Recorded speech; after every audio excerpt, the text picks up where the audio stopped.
हाँ जी, जय श्री कृष्णा सबको। और उषा गर्ग जी, आप अनम्यूट कर लीजिए। हाँ जी, जय श्री कृष्णा सभी को। जय गणपति महाराज की। मैं गणपति का भजन बोल रही हूँ। गजानन कर दो बेड़ा पार, आज हम तुम्हें मनाते हैं। गजानन कर दो बेड़ा पार, आज हम तुम्हें मनाते हैं। तुम्हें मनाते हैं, आज हम तुम्हें मनाते हैं। गजानन कर दो बेड़ा पार, आज हम तुम्हें मनाते हैं। सबसे पहले तुम्हें मनावे, सवा बीच में तुम्हें बुलावे। सबसे पहले तुम्हें मनावे, सवा बीच में तुम्हें मनावे। गणपति आन पधारो, हम तो तुम्हें बुलाते हैं। गणपति आन पधारो, हम तो तुम्हें बुलाते हैं। आओ पार्वती के लाला, मूषक वाहन सुंड सुंडाला। जपे तुम्हारे नाम की माला, ध्यान लगाते हैं। गजानन कर दो बेड़ा पार, आज हम तुम्हें मनाते हैं। उमापति शंकर के प्यारे, तू भक्तों के काज सवारे। उमापति शंकर के प्यारे, तू भक्तों के काज सवारे। बड़े बड़े पापी तारे, जो शरण में आते हैं। गजानन कर दो बेड़ा पार, आज हम तुम्हें मनाते हैं। लड्डू पेड़ा भोग लगावे, लड्डू पेड़ा भोग लगावे। पान सुपारी पुष्प चढ़ावे, पान सुपारी पुष्प चढ़ावे। हाथ जोड़ कर करे वंदना, शीश झुकाते हैं। हाथ जोड़ कर करे वंदना, शीश झुकाते हैं। गजानन कर दो बेड़ा पार, आज हम तुम्हें मनाते हैं। आज हम तुम्हें मनाते हैं। सब भक्तों ने टेर लगाई, सबने मिलकर महिमा गाई। सबने मिलकर महिमा गाई। रिद्धि सिद्धि संग ले आओ, हम भोग लगाते हैं। गजानन कर दो बेड़ा पार, आज हम तुम्हें मनाते हैं। गजानन कर दो बेड़ा पार, आज हम तुम्हें मनाते हैं। बोल गणपति महाराज की जय। Thank you. Thank you Usha ji, thank you जी। हाँ जी, शशि जी अनम्यूट कर लीजिए। जी, ये मैं भगवत गीता से ही थोड़ी छोटी सी एक प्रार्थना है। गीता मंत्र, प्रार्थना गीता मंत्र। आइए श्री भगवान को अपने सन्मुख रख, अपने समीप ही अनुभव करते हुए अर्जुन भाव से ये स्तुति प्रार्थना हम श्री भगवान के सन्मुख करते हैं।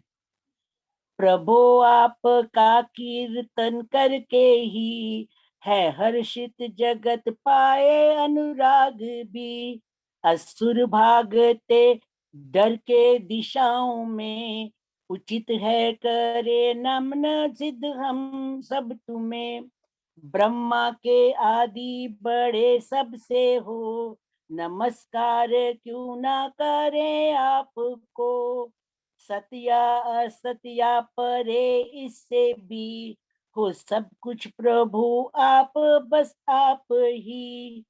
आदि देव भगवान सनातन भी हो, परम धाम सबको सहारा भी दो। हो सर्वज्ञ तुम जानने योग्य भी, समाया तुम्ही में जगत ये सभी। यम वायु अग्नि वरुण चांद तुम, पिता ब्रह्मा के और हो ब्रह्मा भी तुम। नमस्कार तुमको हजारों ही बार, नमस्कार तुमको हजारों ही बार। नमस्कार भगवान है फिर नमस्कार, नमस्कार भगवान है फिर बार बार नमस्कार, नमस्कार नमस्कार। बोलो कृष्ण कन्हैया लाल की जय। Thank you Shashi ji, very nice. करवा रहा हूँ। हाँ जी, आगे जी महाराज। जय श्री कृष्णा जी, आनंद जी, जय श्री कृष्णा। 2 मिनट में करवा रहा हूँ महाराज जी ना, अभी मीटिंग दे 2-3 मिनट हो। चलो ठीक है, फिर उतनी देर हम चलते रहेंगे, वेट करें उनकी। इतना प्रार्थना कर लो। प्रार्थना कर लेते हो तो ठीक है जी, थैंक यू, थैंक यू। हाँ जी,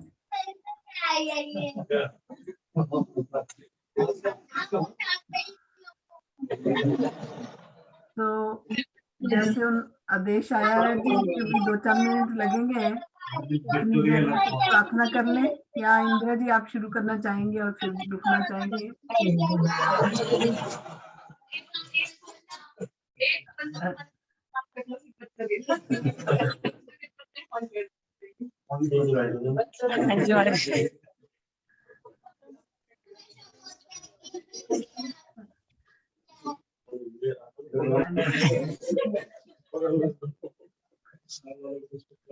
इन्हें पता लग गया किसका फोन है।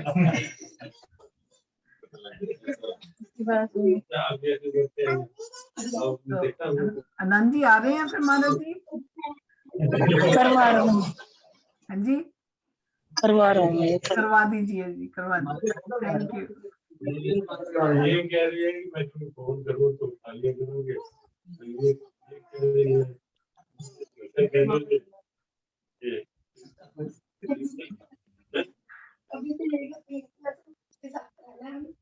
जय श्री कृष्णा। जय श्री कृष्णा जी।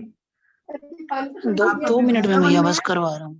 हाँ जी, हाँ, वृंदावन में है। वो प्रश्नोत्तरी है ना आज। हाँ जी, हाँ जी, हाँ जी, करवा रहा हूँ।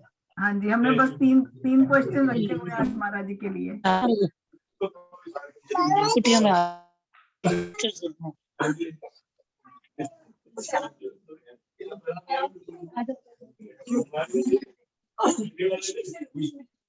हमारी सबसे बड़ी पूंजी यही है, ये छोटे छोटे बच्चों में ये सत्संग की उत्सुकता जल्दी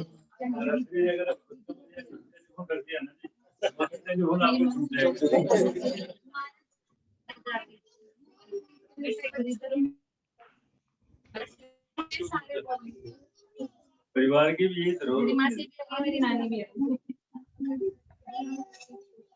बुला लो नानी को बुला लो। श्री कृष्ण कृपा सब पर बनी रहे। इसार का ये 3 दिन का कार्यक्रम बहुत ही प्रकृति की कृपा के भाव में रहा। अच्छा ठीक है, जब चला जाएगा बस ऐसे कर देंगे, ऊपर आगे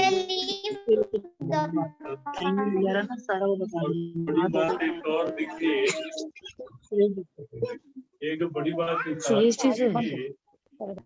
भ्रांति नगरों में बनी रहती है कि छुट्टी का दिन नहीं होगा तो कैसे चलेगा।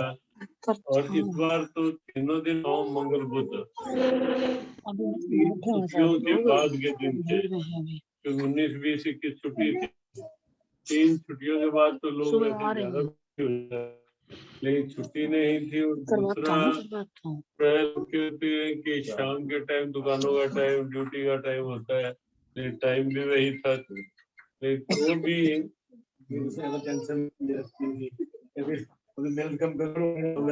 कम हो रहा है, आएंगे कि नहीं आएंगे, सबके पुरुष वर्ग भी बराबर, हालांकि महिला वर्ग 60-40 का अनुपात था, 60% महिला वर्ग था, लेकिन पुरुष वर्ग का भी शाम के टाइम और बिना छुट्टी के इतनी संख्या में आना।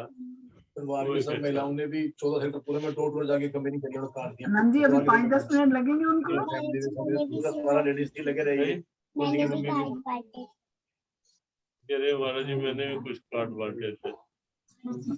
अच्छी बात।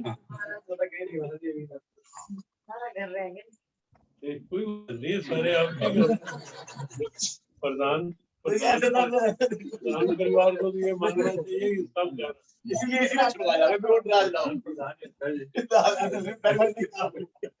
प्रशांत मिलना चाहिए वो तो। प्रसाद आपको दे तो दिया, अच्छा प्रोग्राम हो गया। और इससे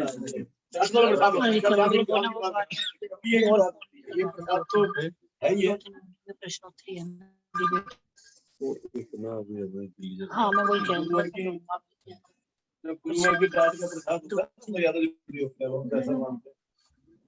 प्रणाम महाराज जी, चरणों में कोटि कोटि प्रणाम जी। जय श्री कृष्ण। जय श्री कृष्ण, कोटि कोटि प्रणाम महाराज जी। जय श्री राधे। जय श्री राधे। आपका हाँ, बहुत बहुत सबको- धन्यवाद, आप टाइम दे रहे हैं हमें।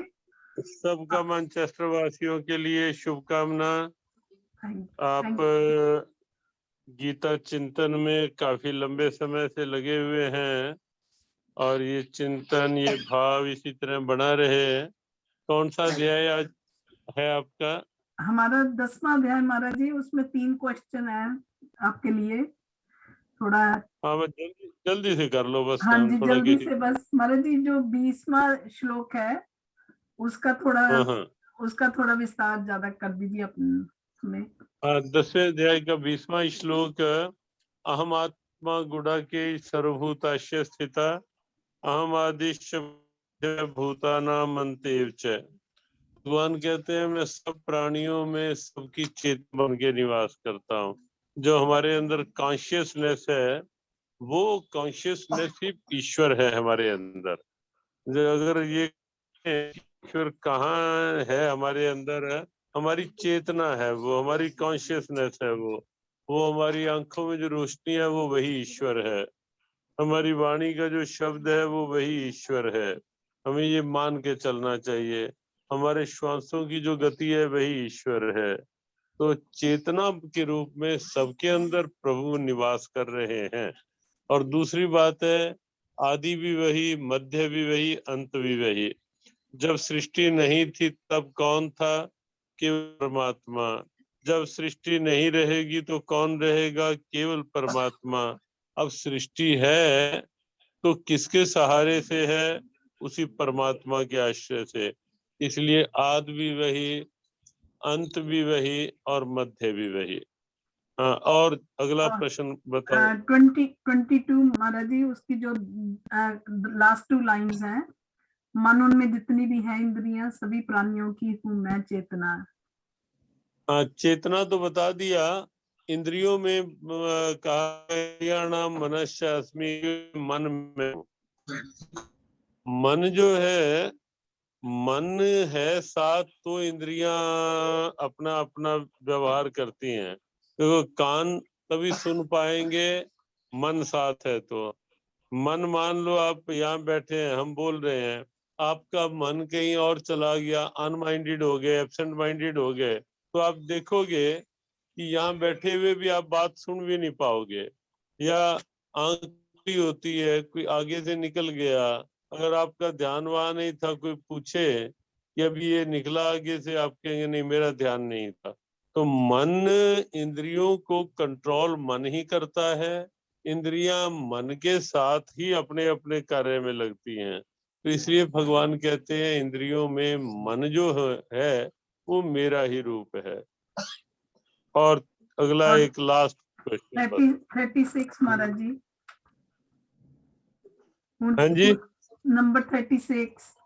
हूँ चलने वालों में हेलो। मैं ही जुआ, तेजस्वी का तेज मुझसे हुआ, विजय और निश्चय मुझे जानतू, सतोगुनियों का सच भी मैं ही हूँ। हाँ, ये जो है ये एक अटपटा प्रश्न है कि तेजस्वी का तेज तो परमात्मा है ही, लेकिन जो ये कहा द्योतम छल्यताम अस्मि, ये एक बात वो हम उसमें भी ये देख लेंगे कि अच्छाई है या बुराई है, परमात्मा पर ही रखनी है, हमें इधर उधर दृष्टि नहीं करनी।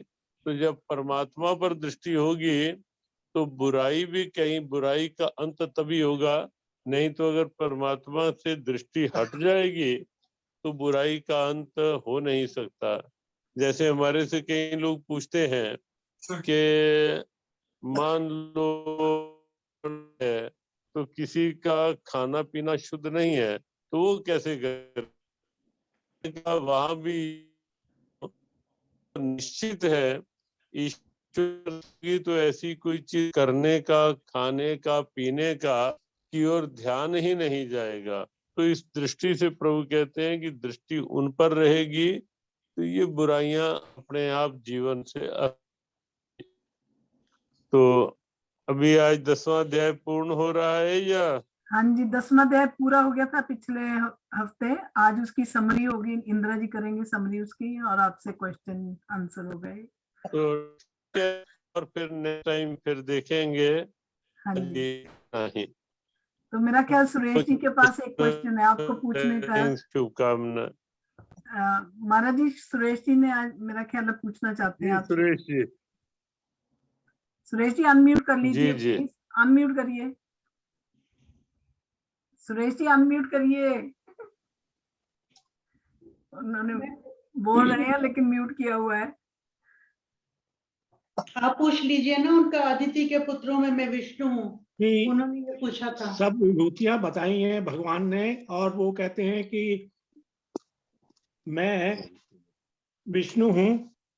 अदिति के जो पुत्र हैं 12 पुत्र हैं, तो ये विष्णु वही हैं हमारे त्रिदेव वाले, या ये विष्णु कोई और हैं? चले गए। चलिए कोई बात नहीं, फिर कभी पूछेंगे। हाँ, वो उनका मेरा ख्याल नेटवर्क भी और वैसे भी हाँ, टाइम भी शायद। वो दूसरा ये भी है ना जी कि यहाँ सारे जो है भगवान ने अपने स्वर्ग लोक के बारे में जो है इन सब, और जो समुद्र मंथन के बारे में जो चीजें निकली हैं उनके बारे में बताया है कि वो सब मेरी विभूतियां हैं स्पेशली। तो इससे सिद्ध होता है कि भाई देयर इज ए स्वर्ग समवेयर। जी, ये जो सब देवता हैं तो देयर आर समवेयर जो कि हमें ये दे रहे हैं, हमें इच्छित फल दे रहे हैं। और कई कहते हैं कि देवता तो है ही नहीं, एक सिर्फ भगवान है। तो मगर गीता में भगवान ये बता रहे हैं कि ये सब चीजें हैं। अदिति के भी 12 पुत्रों में से मैं हूँ, और मरुत जो 49 विंड गॉड्स हैं उसमें मैं हूँ, और ये सब चीजें बता रहे हैं। तो इसका मतलब है there is a separate existence. और इसका जो है समाधान नहीं होता है कि भाई कई कहते हैं या हाँ हैं, या कई कहते हैं कि नहीं हैं। और दूसरा ये है कि हमारे यहाँ इतनी डिफरेंट सेक्ट्स हैं। हिंदू में सब कोई अपनी अपनी ढपली बजा रहा है। ये सबसे ज्यादा क्वेश्चन है महाराज जी के लिए कि जब हिंदू अपनी अपनी ढपली बजा रहे हैं और वो कह रहे हैं मैं ठीक हूँ, वो कह रहे हैं मेरा ठीक हूँ, वो कह रहे हैं मैं ठीक हूँ, नहीं जी गीता पढ़िए, नहीं जी वो पढ़िए, नहीं जी वो पढ़िए, नहीं जी जो है ब्रह्मा कुमारी कह रही हैं कि उसको बांसुरी मुरली सुनिए। तो उसमें कोई हिंदू धर्म में कोई है ऐसा संत जो इनको यूनिफाइड करेगा कि ये सब चीजें ठीक है, अलग अलग मार्ग हो सकते हैं कि भाई भगवान को पाने के लिए, मगर हम सब एक ही हैं। दे आर डिफरेंट वेज और रास्ते हैं। मगर ये तो ना कहें कि भाई मेरा रास्ता ठीक है और उसका रास्ता गलत है, और सब कहें मैं हिंदू हूँ। तो ये मेरी समझ में नहीं आता। आई थिंक ना कोई जो है ये हरिद्वार में इतने बैठे हुए हैं, सबके सब अपनी ढपली बजा रहे हैं। नहीं, हम सब तो क्वेश्चन करने वाले हैं ना। मेरा ख्याल ये है कि अगली बारी कोई समय लेकर के ना इंदु जी ये इन सब बातों का समाधान कराइएगा। जरूर जब उनके पास थोड़ा टाइम होगा तो फिर जरूर। हाँ, तो फिर सिर्फ सुरेश जी का इन बातों का समाधान कराइएगा, क्योंकि यहाँ तो उत्तर देने वाला हम जैसा हम एक ही है ना, सब एक जैसे। नहीं, मेरी जो समझ के हिसाब से है या अंडरस्टैंडिंग जो भी है कि भी हिंदू धर्म इतना डाइवर्सिटी इसमें है कि भी जैसे कोई मानना चाहता है, जिसको जो मानना चाहता है, तो वो कहते हैं सब ठीक है, लेकिन बिलीफ एक ही है कि गॉड तो एक ही है सब में। इंदु जी बिल्कुल बात ठीक है, मैं भी यही मानता हूँ, मगर सिर्फ ये कहना कि मेरा रास्ता ठीक है, वो तो फिर वो गलत है। अपने अपनी अकल के नहीं हिसाब तो से कोई कहता है ना। तो इसका हम तो मतलब कहते ये हैं कि है सबके कि रास्ते अपनी ठीक है। ढपली बजा रहे हैं सब। वो तो आज की बात ही नहीं है, 10वें अध्याय में उसका कोई वो नहीं है। हम तो कहते हैं कि सबके रास्ते ठीक है। हाँ, उसका तो जो फिर पूछना है वो तो आपके सारे प्रश्नों का उत्तर इस 10वें अध्याय में ही मिल जाता है, जब श्री कृष्ण ने कहा कि सूर्य, चंद्र, सागर, नदी, पर्वत सब में मैं ही हूँ। यहाँ तक कि उन्होंने कह दिया वृक्षों में पीपल मैं हूँ, अश्वत्थ मैं हूँ, ऐरावत मैं हूँ। तो सब प्रश्नों का उत्तर यही मिल जाता है कि जिसको मर्जी आप पूछ लो। अब उन्होंने यहाँ पर क्योंकि गंगा का नाम ले दिया तो केवल गंगा नदी ही पूजनीय है, बाकी नहीं है, ऐसी कोई बात नहीं है। वेदों के अंदर भी गंगा, यमुना, सरस्वती तीनों का वर्णन आता है, क्योंकि गंगा कभी सूखती नहीं है। उत्तर से शुरू होकर के दक्षिण तक जाती है, सबसे लंबी है और सूखती नहीं है, उसमें हमेशा पानी रहता है। इसलिए श्री कृष्ण ने यहाँ पर कहा कि नदियों में गंगा मैं हूँ।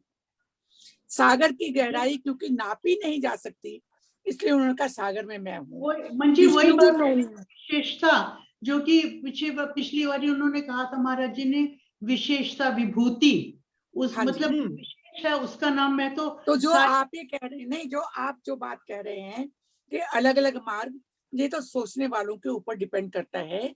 और आपके सारे प्रश्न का उत्तर इसमें ही मिल गया कि जिस मर्जी रास्ते से जाओ सब में मैं ही हूँ। तो इसको स्वीकार कर ले तो खत्म हो जाएगा। बाकी हर एक की अपनी अपनी बुद्धि, जैसा मर्जी कोई सोचे, हमें उन्हें कंडेम करने का कोई अधिकार नहीं है। ठीक है जी, मुझे लगता है कि अब हम अपना इंदिरा जी को मौका दें ताकि समरी कर पाए। चलिए मैं शुरू करती हूँ फिर। हाँ जी, कहते हैं हमारी ना, मेरी जहाँ शिक्षा हुई है, मंजी आप आई हुई है इस बार, सरस बहन जी भी आई हुई है सारे, तो हम बचपन से यही सुनते आए हैं, वो सर्वव्यापक, सर्वशक्तिमान, अनादि, अनंत और निराकार परमेश्वर। निराकार पर मैं जोर डाल रही हूँ। परंतु श्रीमद् भगवत गीता का अध्ययन करते करते मालूम नहीं कब वो निराकार आकार लेकर कृष्ण के रूप में मेरे मन में बस गए हैं। तो उनकी उपासना करते हुए श्री कृष्ण गोविंद हरे मुरारी, हे नाथ नारायण वासुदेव, श्री कृष्ण गोविंद हरे मुरारी, हे नाथ नारायण वासुदेव। आपका सबका 10वें अध्याय की समरी करते हुए आप सबका अभिनंदन। पर जब भी मैं कभी गीता के श्लोकों पर या अध्याय पर ध्यान देती हूँ, उन पर बात करने की कोशिश करती हूँ, तो मैं से रहा नहीं जाता सबसे पहले गीता के महात्म्य के बारे में 2 शब्द कहे बिना। और आप सबकी इजाजत भी हो जाती सुरेश जी इसकी, इसलिए आप सबका बहुत बहुत धन्यवाद। यही श्रीमद् भगवत गीता को हमारी श्रद्धांजलि है और इसी गीता ने ही हमें इतने महीनों से जोड़ के रखा हुआ है। भगवान से मेरी यही प्रार्थना है कि हमारी आंतरिक भावनाएं भी शुद्ध रहें। गीता को पढ़ते पढ़ते अगर हमारे अंदर कोई राग द्वेष की भावनाएं हैं, वो भी धीरे धीरे समाप्त होती जाएं और हम अपना आगे आने वाला जीवन और भी सुखमय बनाएं। इसमें तो आपको विश्वास होगा सुरेश जी कि जब हम ऐसे, गीता का अमर संदेश तो एक ही है हर समुदाय के लिए। मैं ये नहीं कहूंगी कि हिंदू, मुसलमान, सिख, ईसाई, इनके लिए। जब वो समुदाय कहते हैं उसका मतलब सबके लिए। गीता का अमर संदेश हर समुदाय के लिए, हर व्यक्ति के लिए यही है कि हम सुख दुख, लाभ हानि, मान अपमान, निंदा स्तुति में समभाव से रहें, अपना संतुलन बनाए रखें। यह तभी संभव हो सकता है कि हम गीता के मुख्य उपदेश संदेश निष्काम कर्म की तरफ उद्यत हों, उसकी तरफ बढ़ें। और ये इतना आसान नहीं है, परंतु निरंतर अभ्यास करने से कुछ भी असंभव नहीं होता। जैसे आपने ये श्लोक दोहा सुना होगा, करत करत अभ्यास के जड़मति होत सुजान, रसरी अपना जान के सिर पर परत निशान। कि जब समुद्र वो जब कुएं से पानी निकालते तो रस्सी तो कितनी नाजुक होती है, मगर लगातार वो पानी खींच के पत्थर पर भी निशान पड़ जाता है। तो हमें तो भगवान ने विवेक बुद्धि दी है, तो हम अभ्यास करें। और पूरी तरह अगर उस तरफ, ये मुश्किल तो बहुत है, परंतु पूरी तरह नहीं, थोड़ा भी झुकाव उस तरफ हो तो हमारा जीवन सुखमय हो सकता है। हमारे देश के प्रधानमंत्री लाल बहादुर शास्त्री ने एक बात बहुत अच्छी कही थी कि गीता की यही जो निष्काम भाव की सीख है ना, जो जीवन की पगडंडियों में भटकते हुए मानव को जीवन के राजपथ पर डाल देती हैं। तो जब मैं आगे का थोड़ा सा भी करती हूँ तो मैं पिछला एक आधा सिद्धांत जरूर ले लेती हूँ कि हम आगे जाते जाते पिछला ना भूलें। आज हम इतनी बात करते, अगली बारी जब बात होगी तो किसी और सिद्धांत की बात करेंगे। आज हम भक्ति योग के चौथे अध्याय गीता के 10वें अध्याय पर विचार करेंगे। यह अध्याय विभूति योग कहलाता है। पहले विभूति शब्द का अर्थ जान लेते हैं। विभूति का अर्थ इतना लिमिटेड नहीं है। इसका प्रयोग हम दिव्य, अलौकिक, शक्ति, अनंतता आदि विशेषताओं के रूप में भी कर सकते हैं।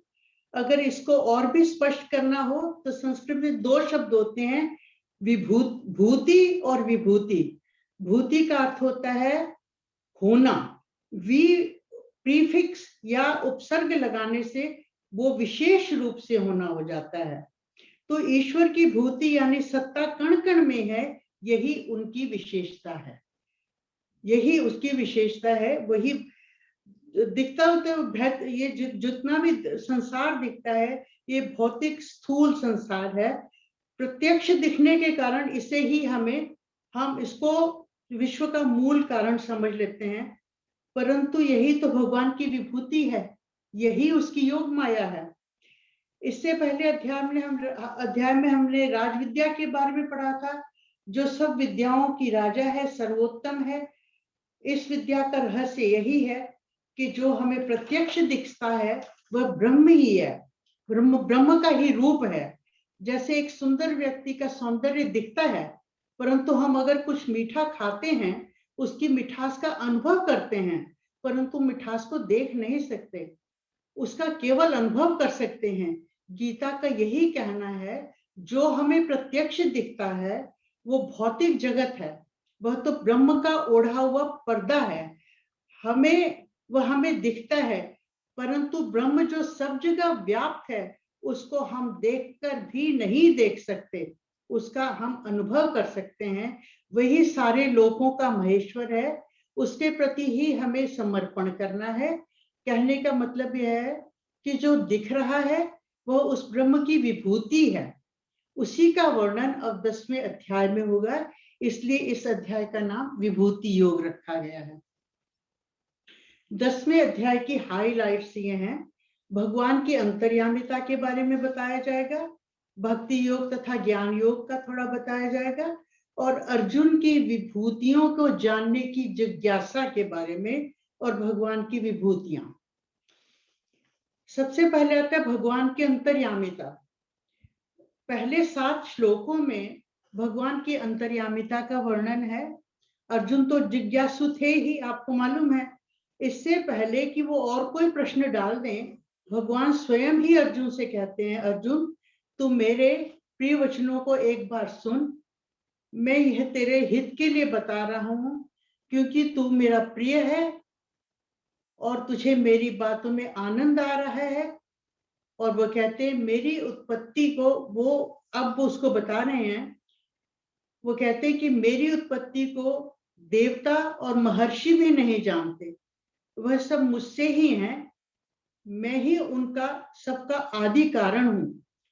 और जो लोग मुझे अजन्मा अनादि सब लोगों का परमेश्वर जानते हैं, मेरी एकाग्र चित्त से उपासना करते हैं, वो मोह रहित हो जाते हैं और सब पापों से मुक्त हो जाते हैं। अब आप यहाँ देखिएगा, यहाँ पर पहले श्लोक में भगवान ने आदि यानी कि मैं सबका आरंभ हूं, परंतु सबका आदि होते हुए भगवान अनादि हैं।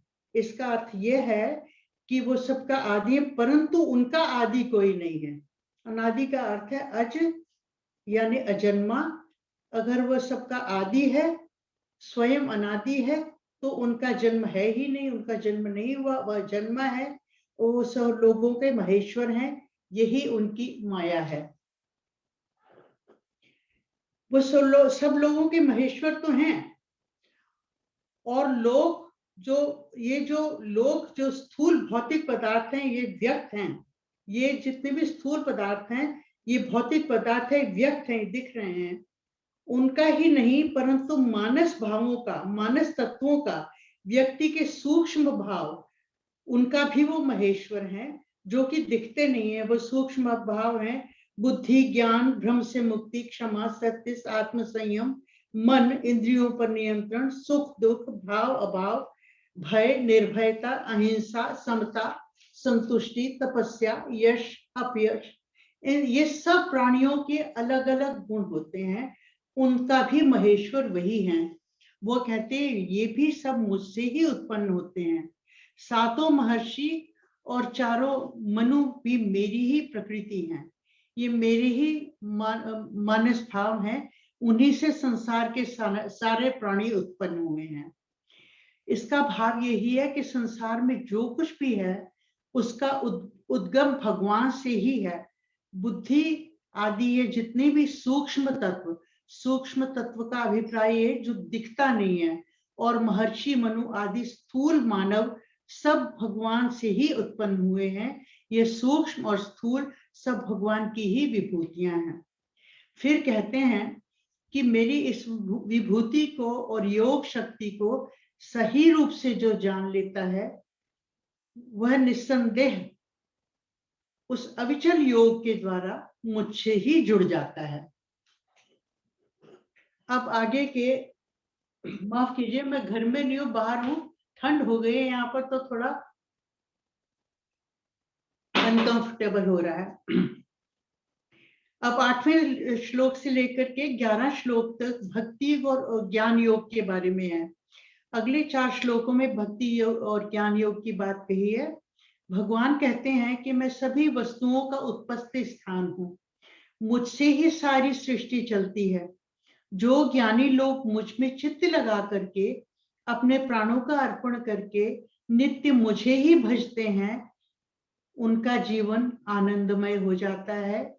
जो लगातार मेरा ही प्रेम पूर्वक भजन करते हैं, मैं उन्हें बुद्धि प्रदान करता हूं। उन पर कृपा करके उनके बुद्धि योग द्वारा, ये सुनने लायक है, बुद्धि योग द्वारा ज्ञान रूपी प्रकाश से उनके अज्ञान रूपी अंधकार को नष्ट कर देता हूं। वह मुझे ही प्राप्त होते हैं। यहाँ इन श्लोकों में आप देखेंगे बुद्धि योग और ज्ञान योग की बात आई है। इसका मतलब है कि मेरी निरंतर साधना करने वालों का बुद्धि योग ऐसा हो जाता है जिससे वे केवल बुद्धि योग द्वारा ही नहीं भगवान का चिंतन करते, ज्ञान योग द्वारा भी भगवान का ध्यान करते हैं। बुद्धि का ज्ञान से बहुत गहरा संबंध है, ये हम शुरू से पढ़ते आए हैं। बुद्धि से ज्ञान, ज्ञान से कर्म और फिर भक्ति। गीता का उद्देश्य सब जगह समन्वयात्मक इंक्लूसिव अप्रोच है। इसलिए भक्ति योग की बात करते करते ज्ञान योग की बात आ जाती है, फिर कर्म योग की, ये हम पहले बहुत देख चुके हैं।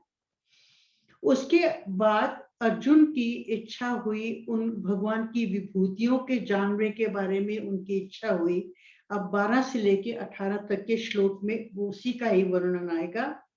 अर्जुन ने श्री कृष्ण से कहा कि हे भगवान, आप परम ब्रह्म हैं, परम पवित्र, परम धाम, अमर दिव्य पुरुष हैं, सबसे प्रथम देव हैं, आदि देव हैं, अजन्मा और सर्वव्यापी हैं। सभी ऋषियों ने भी आपके बारे में यही कहा है। देव ऋषि नारद, असित, देवर और ऋषि व्यास ने भी यही कहा है, और आपने स्वयं भी मुझे यही बताया है। जो कुछ भी आपने मुझे बताया उसे मैं सत्य मानता हूँ। आपके लीलामय रूप को न देव जानते हैं, न ही दानव जानते हैं। अर्जुन आग्रह करते हैं कि समस्त जड़ चेतन को उत्पन्न करने वाले, सबके स्वामी, देवों और जगत के स्वामी आप ही अपने द्वारा अपने आप को जानते हैं। आप मुझे अपनी सब विभूतियों के बारे में विस्तार से बताएं, जिनके द्वारा आप इन लोगों को व्याप्त करके अपने में और उनसे परे निवास करते हैं। हे परम योगी, मैं लगातार आपका चिंतन करते हुए आपको कैसे जान सकता हूँ? मुझे आपके किन किन अलग अलग रूपों का चिंतन करना चाहिए? मुझे विस्तार से अपनी योग शक्तियों और विभूतियों के बारे में बताएं, क्योंकि मैं आपके अमृत के समान वचनों को सुनकर केवल तृप्त ही नहीं होता, मैं चाहता हूं कि मैं आपके अमृत तुल्य वचनों को सुनता ही जाऊं। अब आगे जो है यहाँ पर फ्रॉम द 19th श्लोक ऑनवर्ड्स 42 तक सब भगवान की विभूतियां ही बताई गई हैं, जो कि बड़ा मतलब जो सिंपल, जैसा आप उसका अनुवाद करने की जरूरत नहीं, उसके पीछे तो बहुत लंबी लंबी कहानियां हो सकती है और उसका विस्तार भी करने की जरूरत नहीं है। तो कहते हैं 19वें श्लोक से आगे वो कहते हैं मैं आपके सामने पढ़ देती हूँ, परंतु क्योंकि हम समरी कर रहे हैं इसलिए रिपीट करना अच्छा होगा, मगर इसको अलग अलग नहीं वर्णन नहीं करूंगी। भगवान श्री कृष्ण तो चाहते ही थे अर्जुन को ज्ञान देना, तो वो कहते हैं, हे कुरुकुल के श्रेष्ठ अर्जुन, अब मैं तुम्हें अपने दिव्य विभूतियों का रूप बताऊंगा। दिव्य विभूतियों का, सुरेश जी, दिव्य, ओनली फ्यू, सारी नहीं। मैं तुम्हें केवल प्रमुख विभूतियों के बारे में बताऊंगा, क्योंकि मेरे विस्तार का कोई अंत ही नहीं है। हे अर्जुन, मैं सभी प्राणियों के हृदय में बैठा हुआ आत्मा हूँ। मैं सभी वस्तुओं का आरंभ, मध्य और अंत हूँ, जिसका अभी महाराज जी बड़ी अच्छी तरह से विश्लेषण करके गए हैं। आदित्यों में मैं विष्णु हूँ, सब प्रकाशों में मैं सूर्य हूँ, मारुतों में मैं मारीची हूँ, नक्षत्रों में मैं चंद्रमा हूँ, वेदों में मैं सामवेद हूँ, इंद्रियों में मैं मन और प्राणियों में मैं चेतना हूँ। यह बात यहाँ पर नोट करने वाली है कि वेदों में यहाँ पर प्रथम स्थान सामवेद को दिया गया है। हालांकि ऋग्वेद का नाम हमेशा सर्वप्रथम आता है। जब भी हम 4 वेद की बात करते हैं, ऋग, साम, यजुर, अथर्व, ऐसी बात करते हैं, तो ऋग्वेद का, परंतु इसका कारण कोई ऐसा बड़ा नहीं है। श्री लोकमान्य तिलक कहते हैं कि भक्ति मार्ग में परमेश्वर की गान युक्त स्तुति होती है। हमेशा परमेश्वर की स्तुति को आप देखना गायन से होती है, सो उसी को इंपॉर्टेंस दी जाती है। और सामवेद जो है वो गान प्रधान है, इसलिए गीता में सामवेद को प्रधानता दी गई है, और इसका कोई बड़ा कारण नहीं है। हालांकि इस बारे में विद्वानों के डिफरेंट विचार भी हैं, क्योंकि और ये अजीब बात भी नहीं, हम देखिए हम इतने लोग हैं, हमारे साथ हर उसमें भिन्न विचार होते हैं। तो ये तो हमेशा से होता आया है कि हर भाष्य का और हर की टीकाकार के विचार अलग अलग होते हैं, पर हमारे दिमाग को ये बात जचती है कि क्योंकि सामवेद जो है गान प्रधान है, इसलिए उसका नाम प्रथम रखा गया है गीता में। अब आगे भगवान कहते हैं, अब सारे विभूतियों का ही है। आगे भगवान कहते हैं, रुद्रों में शंकर, यक्षों में राक्षसों में मैं कुबेर, वसुओं में मैं अग्नि, और पर्वत शिखरों में मैं मेरु, पुरोहितों में मैं मुख्य बृहस्पति, सेना नायकों में स्कंद, और जलाशयों में समुद्र हूँ। महर्षियों में मैं भृगु, वाणी में मैं दिव्य अक्षर ओंकार, यज्ञों में मैं जप यज्ञ अर्थात मौन उपासना, अचल वस्तुओं में मैं हिमाचल, सब वृक्षों में मैं पीपल, देव ऋषियों में मैं नारद, गंधर्वों में मैं चित्ररथ, और सिद्ध ऋषियों में मैं कपिल मुनि हूँ। अश्वों में मैं अमृत मंथन से निकला हुआ उच्चैश्रवा, श्रेष्ठ हाथियों में ऐरावत, और मनुष्य में मैं राजा हूँ। शस्त्रों में मैं वज्र, गायों में मैं कामधेनु, संतानों की उत्पत्ति करने वालों में मैं कामदेव, सर्पों में मैं वासुकी हूँ, नागों में मैं शेषनाग, जलचरों में वरुण, पितरों में मैं अर्यमा, और नियम और व्यवस्था का पालन करने वालों में मैं नियम हूँ, दैत्यों में मैं प्रहलाद, गणना करने वालों में काल, पशुओं में मैं पशुरा सिंह, और पक्षियों में मैं गरुड़ हूँ, पवित्र करने वालों में मैं वायु, शस्त्रधारियों में मैं शम, मच्छों में मगरमच्छ, नदियों में मैं गंगा नदी हूँ, मैं सृष्टि का आदि मध्य अंत हूँ, विद्याओं में मैं आध्यात्म विद्या, और वाद विवाद करने वालों का मैं तर्क हूँ, अक्षरों में मैं अक्षर, आकार, समासों में द्वंद्व समास, मैं ही शाश्वत काल हूँ, मैं ही सृजन करने वालों में मैं ही ब्रह्मा हूँ, मैं ही सबको निगल जाने वाली मृत्यु, भविष्य में होने वाली उत्पत्ति का कारण भी मैं ही हूँ, नदियों में मैं कीर्ति नारियों में मैं कीर्ति, लक्ष्मी, वाणी, स्मृति, मेधा, धृति और क्षमा हूँ। हमने इसके बारे में काफी लंबा चौड़ा, मतलब जब हम बात कर रहे थे तब हमने इस पर काफी चर्चा की थी। सोम गीतों में मैं बृहत साम, छंदों में मैं गायत्री, महीनों में मैं मार्गशीर्ष, ऋतुओं में मैं बसंत ऋतु, छलने वालों में मैं द्यूत, बलवान लोगों का मैं बल, जीतने वालों में मैं विजय, और निश्चय करने वालों में का मैं निश्चय, अच्छे लोगों की मैं अच्छाई, वृष्णियों में मैं वासुदेव, पांडवों में मैं अर्जुन, मुनियों में मैं मुनि व्यास, और विचारकों में मैं शुक्राचार्य हूँ, दमन करने वाले शासकों का मैं दंड, और विजय चाहने वालों में मैं नीति हूँ, रहस्यों में मैं मौन, और ज्ञानियों का मैं ज्ञान हूँ, मैं ही सारी उत्पत्तियों का बीज यानी कारण हूँ, चर अचर वस्तुओं में, इस सारी सृष्टि में कोई ऐसी वस्तु नहीं है जो मेरे बिना रह सके। तो वो कहते हैं अंत में, सुन पार्थ, मेरी असीम विभूतियों का तो कोई अंत नहीं है। वो कहते हैं जो कुछ मैंने तुझे बताया है वो मेरी असीम महिमा का केवल एक छोटा सा अंश है। जो ये सारा ऐश्वर्य, सौंदर्य तथा तेज तू समझ ले, मेरे तेज के एक छोटे से अंश से ही उत्पन्न हुआ है।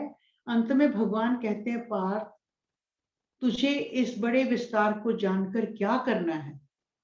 तू एक वाक्य में सारा सार जान ले कि सारे जगत को मैं अपने एक अंश मात्र से ही थामे हुआ हूँ, मुझसे ही ये सारा संसार थमा हुआ है। ये तो हुआ अध्याय का अंत, जिसको कि हमने पढ़ा। इस अध्याय का तात्पर्य यही है कि स्थूल जगत जिसको हम अपनी आंखों से देख सकते हैं, सब भगवान की ही विभूति है, विशेषता है। केवल यह स्थूल जगत ही नहीं, हमारे सूक्ष्म भाव जिनका हम अनुभव कर सकते हैं, देख नहीं सकते, उन सब का भी उत्पत्ति करता भगवान है, यानी ब्रह्म ही है। वही सर्वव्यापक, अजन्मा, अनादि, कण कण में व्याप्त है, सर्वव्यापक है। और जितनी भी विभूतियां इसमें बताई गई हैं, आप सब इतने समझदार हैं, पढ़े हुए हैं, आप सब विभूति के पीछे जो भी स्टोरी ढूंढना चाहे मिल जाएंगी। इसका वर्णन करने का कोई फायदा नहीं है। ये सब अपने आप में ही अपना वर्णन कर देती हैं। बहुत विस्तार में जाने से सिर्फ कंफ्यूजन ही होगा। अगर आप में से कोई जानना चाहे तो इंदु जी, नेक्स्ट टाइम आप चाहे इसका स्पेशल एक सेशन रख लीजिए, महाराज जी से इन सब का पूछ लीजिएगा। इंदु जी, आप सुन रही हैं ना मेरी बात? जी, मैं सुन रही हूँ जी। हाँ, तो जैसे मैं बता रही थी विभूतियों में, अब जैसे एक कठिन उसमें जाने का तो कोई फायदा नहीं है। जैसे अदिति एक वैदिक गॉडेस है, जैसे मरीचि सन ऑफ ब्रह्मा है, जैसे समास जी 6 समास संस्कृत में कहेंगे, द्वंद्व, तत्पुरुष, द्विगु, बहुव्रीहि, ये सब इतनी व्याख्या में हमें जाने की जरूरत नहीं है। बस यही है कि ये सब विभूतियां, ये सब संसार, ये स्थूल और सूक्ष्म, सब में सब उसी के ही द्वारा चलता है और उसी का ही ये सारा प्रताप है। मैं अब यहाँ पर अपनी वाणी को विराम देती हूँ। बहुत बहुत धन्यवाद मेरे साथ पेशेंस रखने के लिए। नहीं, आपने बहुत अच्छे ढंग से किया है इंदिरा जी। सारे आगे भी करती हैं और इस दफा भी कोशिश करती हूँ। नहीं, बाहर आई हुई थी, पर मेरा आज का, मैंने घर से चलते वक्त ये कहा था कि एक दिन मेरा सिर्फ गीता के ऊपर जाएगा और किसी चीज पर नहीं जाएगा। बहुत अच्छा, thank you so much for your committed in contribution, thank you. हाँ जी, अभी अनम्यूट करके कोई कुछ बोलना चाहेगा तो प्लीज। ये बहुत ही बढ़िया इंदु जी। इन्होंने, हाँ जी, सुरेश जी इंदिरा जी बोलिए। ने बहुत ही बढ़िया तरीके से सब बातें बताई हैं 10वें अध्याय के बारे में। और मुझे कोई गलत ना समझिएगा, मेरा क्वेश्चन जो होते हैं वो एक अपने को थोड़ा सा फील होता है कि जब तक कोई बात क्लियर ना हो, जब तक कोई अगर संशय है तो उसको दूर कर लेना चाहिए। बिल्कुल और ठीक महाराज जी जो है, बिल्कुल सुरेश जी, आप बिल्कुल ये ठीक कहा सब आपने, बिल्कुल ठीक कहा हाँ। आपने, इसीलिए तो हम पढ़ रहे हैं। और ये क्योंकि ग्रुप कई इसीलिए बारी तो जो है है कि अपनी संशय एक दूसरे से हम दूर करें, और जो हाँ, नहीं एक दूसरे से संशय जो है, उसको महाराज मेरे जी से संशय करवाएं। कभी दूर होता ही नहीं है कि आत्मा भी एक है, अंतःकरण भी है और मन भी है। और ये जो है वो कहते हैं कि आत्मा चली गई तो शरीर में कुछ नहीं रहेगा, मगर ये तो कह रहे हैं अंतःकरण जो है, कॉन्शियसनेस है, चेतना जो है वो डिफरेंट है, अंतःकरण डिफरेंट है, मन डिफरेंट है। और इनमें जो आत्मा है, तो आत्मा के क्या हुआ? मैं तो सोचता था कि आत्मा की अगर है तो तभी शरीर में जो है वो आदमी जिंदा है, अगर आत्मा चली गई तो शरीर का अंत हो जाएगा। आत्मा ही तो मगर कॉन्शियसनेस है कि इज दैट नॉट राइट? तो जो हाँ जी, कॉन्शियसनेस है हमारी, वो एक आत्मा ही तो है। अब इसमें वो कहते हैं अलग अलग कर रहे हैं कि वो आत्मा और अंतःकरण को एक कहाँ कह रहे हैं, वो तो कह रहे हैं डिफरेंट है। मैं इसका उत्तर देती हूँ। हाँ हाँ जी, जी, आप जवाब दीजिए। हाँ, मैं दे रही हूँ, उत्तर दे रही हूँ। ओके। हाँ जी, पहली बात तो ये है कि जैसे हमारी 10 इंद्रियां हैं, ऐसे मन कोई इंद्रिय नहीं है, उसमें प्रैक्टिकली उसका कोई शारीरिक रूप कोई नहीं है। नंबर 1, वो मन जो है वो हमारी भावना है, माइंड है। इसी कारण से हम आंखें खुली भी हमारी होती हैं, देख भी रहे होते हैं, लेकिन यदि हमारा मन वहां नहीं होता तो आंखें खुली होने पर भी हम देख नहीं पाते हैं। इसलिए मन जो है उसको तो आप निकाल दीजिए जीवन से। जीवन है तो मन है, जीवन नहीं है तो मन नहीं है। अब जहां तक आत्मा की बात आप कर रहे हैं, आत्मा के 2 रूप हैं। एक रूप तो यह है कि मनुष्य जब बुरे काम करता है तो हम कहते हैं, आमतौर पे कह दिया करते हैं, अरे उससे क्या बात करनी है, उसकी तो आत्मा ही मरी हुई है। आत्मा मर गई थी। हाँ, आमतौर पे कहते हैं, अरे उससे क्या बात करनी है, वो तो दुरात्मा है, उसकी तो आत्मा मरी हुई है। इसका मतलब कि उसकी कॉन्शियस जो है वो वर्क नहीं कर रही है। दैट इज, वो मनुष्य सांस तो ले रहा है, लेकिन सांस लेने के बाद भी उसकी जो कॉन्शियस है, उसका जो विवेक है, वो पूरी तरह से कार्य नहीं कर रहा। इसलिए ये जो आत्मा, जिस आत्मा की हम बात करते हैं कॉन्शियस की, वो तब तक मनुष्य के साथ है जब तक उसकी सांस चल रही है। बिल्कुल। तो जो जिस आत्मा की बात आप कर रहे हैं कि आत्मा चलेगी तो मनुष्य समाप्त हो गया, वो उसकी हार्ट बीट है। जब वो बीट खत्म हो गई तब इसका मतलब कि उसकी आत्मा ने उस शरीर को छोड़ दिया। तो आत्मा के अलग अलग अर्थों में हम उसका प्रयोग करते हैं, कॉन्शियस के रूप में भी करते हैं और जीवन के रूप में भी करते हैं। अंतःकरण और मन तो एक ही चीज है, वो तो भावना है। इसीलिए तो देखिए, हार्ट अटैक होता है, उसका मन से कोई संबंध नहीं है, मन से कोई संबंध नहीं है। कोई संबंध नहीं है उसका मन से। तो मन इंद्रियों को कंट्रोल करता है मंजी, है ना? मन इंद्रियों को कंट्रोल करता है, वो उससे अलग है, इंद्रियों से अलग बिल्कुल है। बिल्कुल। हम बहुत हंस के कहते हैं, अरे तेरे पास तो दिल ही नहीं है, तुझे दिल का दौरा कैसे पड़ सकता है? यस। लेकिन दिल का दौरा तो पड़ता है, जिसको पढ़ना है उसको पढ़ता है, क्योंकि वो उसकी फिजिकल जो है वो एक गतिविधि है और मन जो है वो हमारी भावना है।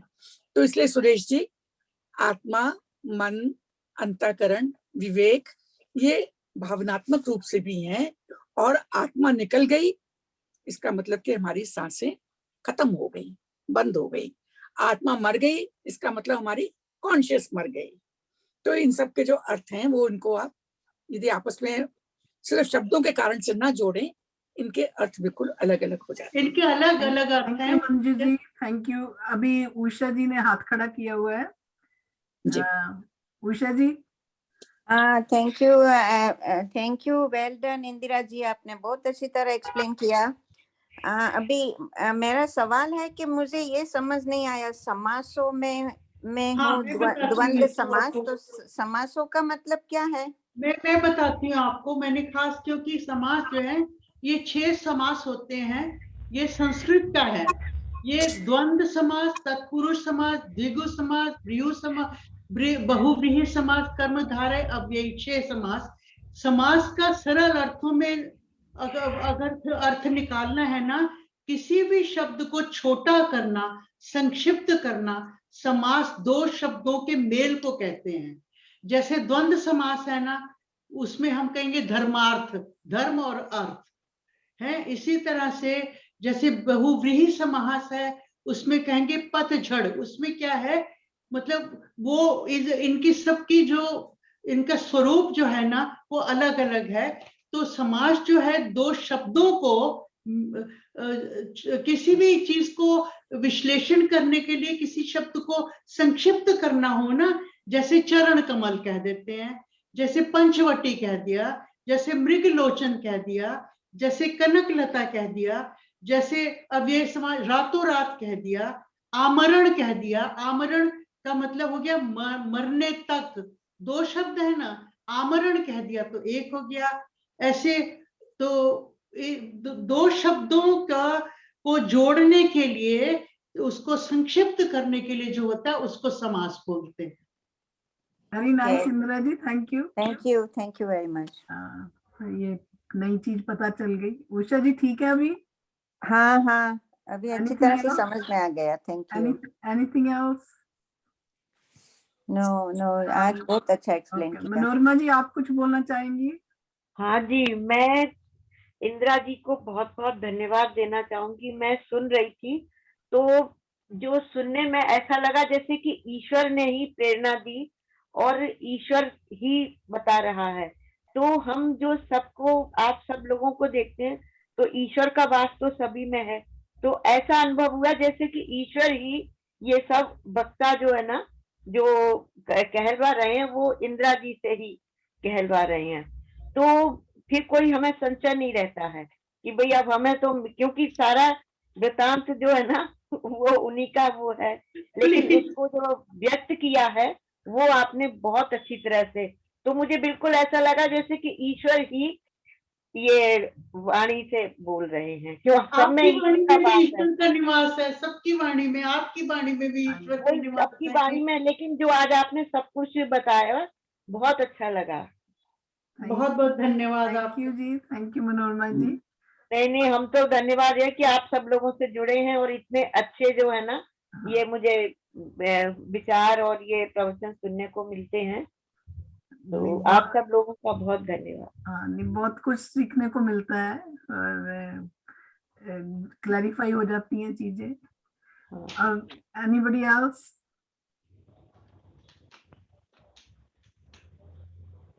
हाँ जी। हाँ, एक चीज मैं और कहूंगी। आप कुछ और कहो ना, अंत करो। हाँ, मैं कर रही हूँ। असल में इस विभूति योग के अंदर सरल से कठिन की ओर जाने का रास्ता दिखाया गया है। ठीक वैसे ही जैसे जब बच्चों को हम अक्षर ज्ञान करवाते हैं तो पहले हम बड़ा अ लिखते हैं, बड़ा सारा अ लिख के कहते हैं अनार, अनार, उसको बड़ा बड़ा दिखाना पड़ता है। तो पहले परमात्मा ने अपना सरल रूप दिखाया और फिर उसके बाद उन्होंने अपना विभूतियों के द्वारा सूक्ष्म रूप बताया। क्योंकि जब हम सरल रूप से अ को पहचान लेते हैं तब हम बड़े अ को जानने के बाद छोटे अ को भी पहचानना शुरू करते को भी पहचान लेते हैं। हैं। और फिर हमें देखने की जरूरत नहीं पड़ती, सिर्फ बोलने से पहचानने लगते हैं, उसकी शक्ल हमारे सामने आ जाती है। तो विभूति योग के अंदर पहले परमात्मा ने भूति के बारे में बताया और फिर विभूति के बारे में बताया, और अंत में ये कृष्ण वो अर्जुन को ये कह करके कि तू इस चक्कर में क्यों पड़ता है, तू मान ले अब तू सरल से कठिन का ज्ञान समझ चुका, अब ये समझ जा कि सारे संसार में जो कुछ भी है उसमें मैं ही व्याप्त हूँ। तो सरलता से कठिनाई की ओर जाकर के उन्होंने अपने स्वरूप को समझाया है, जिसको हम समझ लें ये वही यात्रा है जो शांत से अनंत की ओर जाने की यात्रा है। उस यात्रा का रास्ता इन्होंने इस अध्याय में दिखाया है। मेरे ख्याल है कि मेरी बात काफी नहीं ठीक कहा आपने, क्योंकि मैंने शुरू में कहा था कि ये बहुत आसान नहीं है, मगर इसको समझो। शुरू में उन्होंने भौतिक चीजें दिखाई जिनको हम आंखों से देखते हैं, सूर्य चंद्र सागर नदी, ये स्थूल चीजें हैं। पहले उन्होंने स्थूल दिखाई और फिर उसके बाद उन्होंने वो कठिन चीजें, सूक्ष्म चीजें दिखाई, मानस भावनाएं। जी हाँ, तो इस संग से स्थूल से सूक्ष्म की ओर जाने की जो प्रक्रिया जो है वो उसमें दिखाई गई, जिससे हम उस मार्ग पर चल सके और कठिन परमात्मा को के ज्ञान को हम प्राप्त कर सके। नहीं, इसमें इस विभूति योग में मंजी स्थूल और सूक्ष्म का कितना अच्छा वर्णन दिया है। सूक्ष्म जो भावनाएं जो दिखता नहीं है, जैसे कि मैंने कहा जैसे हम मीठा खाते हैं तो हम वो मिठास दिखती नहीं है, ये सूक्ष्म भावनाएं हैं। और स्थूल जो सारा संसार दिख रहा है वो स्थूल है। और जो जहाँ तक आप वो द्यूत वगैरह की या उसकी बात कर रहे थे, उसका भी मैं कारण बताना चाहती हूँ कि राम और रावण, राम बिल्कुल, राम को देखते हमारे सामने भगवान की शक्ल सामने आ जाती है, और रावण की याद करते ही हमारे सामने एक राक्षस की शक्ल याद आ जाती है। लेकिन क्यों राम ने कहा लक्ष्मण को कि रावण से उपदेश सुन लो? क्योंकि उनमें भी तो भगवान का वास था। भगवान है, उसमें भी भगवान है, उसमें भी तो भगवान का वास था।